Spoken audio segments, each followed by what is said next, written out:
Hello बच्चों, चलिए प्रश्न पढ़ते हैं। नाभिकीय श्रृंखला अभिक्रिया में न्यूट्रॉन गुणक कारक से तात्पर्य है। आइए बच्चे प्रश्न के लिए मुख्य उदाहरण की चर्चा करते हैं। मुख्य उदाहरण। तो बच्चों, नाभिकीय रिएक्टर में नाभिकीय विखंडन द्वारा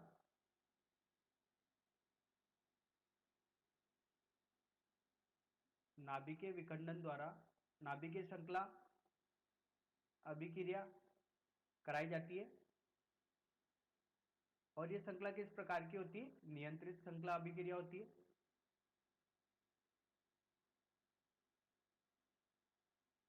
नियंत्रित श्रृंखला अभिक्रिया।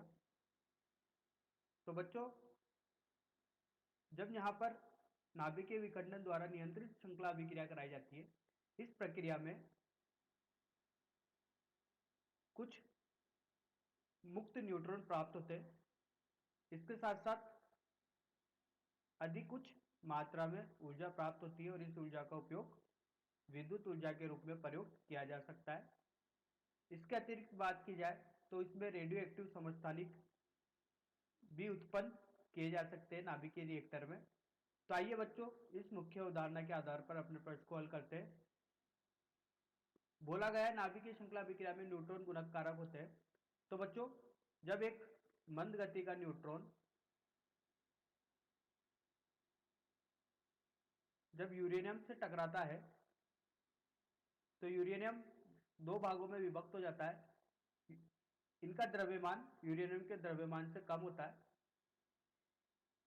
इस प्रकार इस प्रक्रिया में 3 न्यूट्रॉन मुक्त होते हैं और 3 न्यूट्रॉन के साथ साथ ऊर्जा निकलती है। तो इस स्तर की बात की जाए विखंडन के बाद,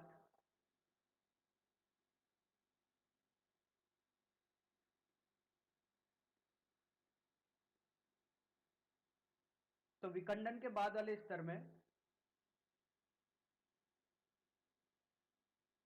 नए न्यूट्रॉन बने।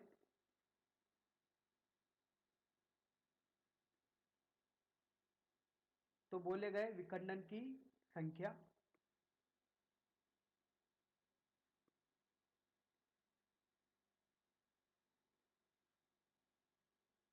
और बात की जाए पहले विखंडन से पहले जो न्यूट्रॉन प्रयुक्त किए जाते हैं मंद गति वाले, तो इनके विखंडन की संख्या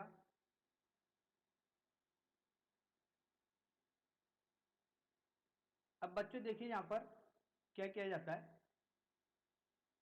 विखंडन के बाद इस स्तर वाले जो विखंडन न्यूट्रॉनों की संख्या होती है, इसको अपन लेते हैं x, और इस स्तर के पहले न्यूट्रॉनों की जो विखंडन संख्या होती है इसको लेते हैं अपन y। और पूछा गया है अपन से कि बताइए न्यूट्रॉन गुणक कारक होता है, तो न्यूट्रॉन गुणक कारक